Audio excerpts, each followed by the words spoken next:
In this video, I'm going to teach you guys 2 hacks that got me to 10% body fat. Walking is one of the best forms of cardio. This strategy could be good for busy professionals or people that are kind of lazy, that don't want to go to the gym. About 3 months ago, I was about $170. The guy on the left, he didn't have any visible abs. His arms were not really cut. I had the muffin top, the love handles. And the guy on the right, he's more shredded and happy. The guy on the left, he looks pretty lost. The guy on the right, he looks more confident. I was working a sedentary desk job. I didn't really get movement at work. I had no visible abs. I had love handles. And it made me insecure. It made me feel unattractive. And I felt like I couldn't lead as a man. This bled into my personal and professional life. I felt like I couldn't be social to form friend groups, and for sure I couldn't approach women to ask them on dates because I didn't feel attractive. I didn't feel like a man. My company had a step challenge, and we essentially did 7K for the first week, 8K for second, 9K for the third week, and 10K for the fourth week. I was essentially doing at least 8 to 10K throughout the month. There are certain weeks where I would do it more.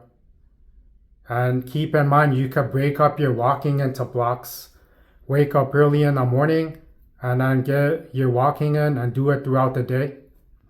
If you're on a call, if you're in a meeting, you could go for a walk instead of just sitting there. I remember being on some calls and I would just go to the gym and walk on the stairs during the call. I dropped about 9 pounds. On May 5th, I was $165.6. May 28, I was 156.2. I was yo-yoing. Just keep in mind that it will be downtrending. Walking, it's one of the easiest forms of cardio. Even bodybuilders do it, and if it's easy, you're more likely to stick to it. There's no reason not to do it. You could walk long distances over time versus if I was running, maybe I wouldn't be able to run at the same distance. It's low impact on your joints. Risk for injury is a lot lower if you're walking versus if you're running. Technically, you don't need to stretch when you walk. You should stretch though. It requires little to no recovery time. And it's not going to make you super hungry if you go for a walk. It's not going to spike your ghrelin hormone. It'll prevent you guys from overeating. Even bodybuilders walk for their form of cardio because if I'm doing high intensity workout, it might eat into my muscles. Make sure you guys are eating enough to grow. Track your macros.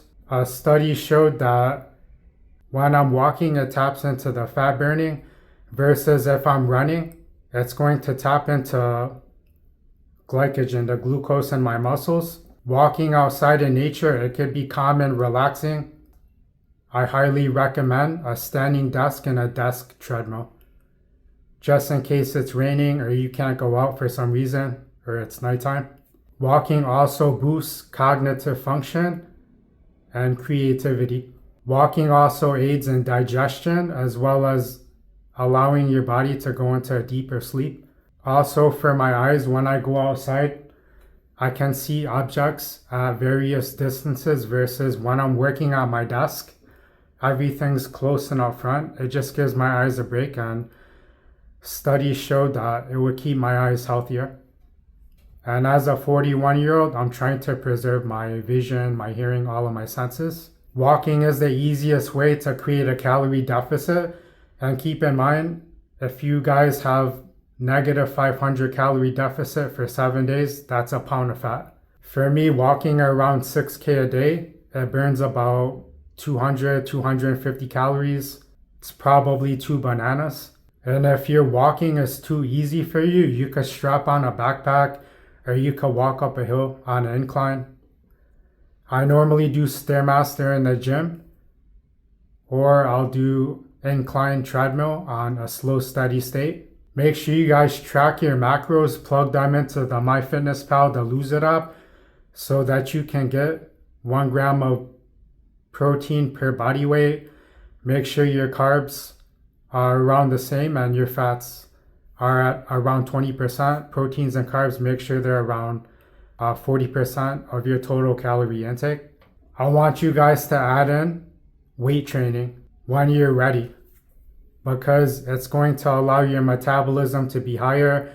You're gonna pack on lean muscle, and you're gonna look and you're gonna feel better.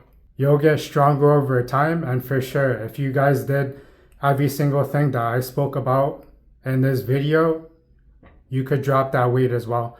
Make sure you guys are eating real food, whole foods. Stay outside of the inside aisles.